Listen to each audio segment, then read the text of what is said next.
Dans le Vieux-Nice, caché dans une petite rue étroite, on trouve une maroquinerie qui s'appelle Number 5 Store. Cette boutique n'est pas un piège à touristes. En fait, vous n'y trouverez rien qui dit fabriqué en Chine. Alors, je me présente, je m'appelle Alexandre Péril et mon rôle dans le magasin, donc c'est ma propre affaire. Je suis entrepreneur. Et lors d'un voyage en Italie, je découvre par hasard un artisan. Et je suis complètement séduit par son travail. Je décide de m'engager avec lui en lui faisant une proposition un peu folle, en lui disant, voilà, si je dessine des modèles, est-ce que vous êtes capable de les réaliser? Et il me dit oui.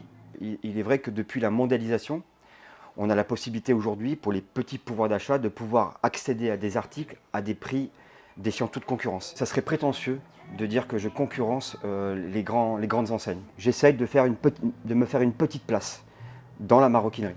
Le problème, c'est qu'on connaît aussi l'envers de la médaille de cette mondialisation. C'est-à-dire que beaucoup qui fabriquent travaillent dans des conditions inacceptables.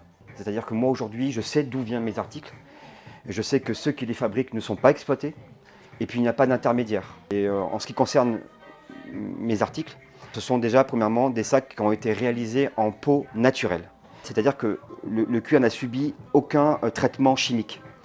On préserve, nous, les imperfections de la peau. Voilà, les ridules, les marques de croissance, les petites blessures de la peau. Je me situe dans des modèles exclusifs qui sortent justement de cette surconsommation et de l'article répété. Like the purses all caught my eye and I wanted to take a look around. They all seemed so beautiful. It seemed really unique. If we don't support them, they probably won't exist anymore. And I think it's really important to give people the opportunity to build a life and a career where they're doing their passion. Donc la prochaine fois que vous achetez quelque chose, réfléchissez sur l'origine et la source du produit.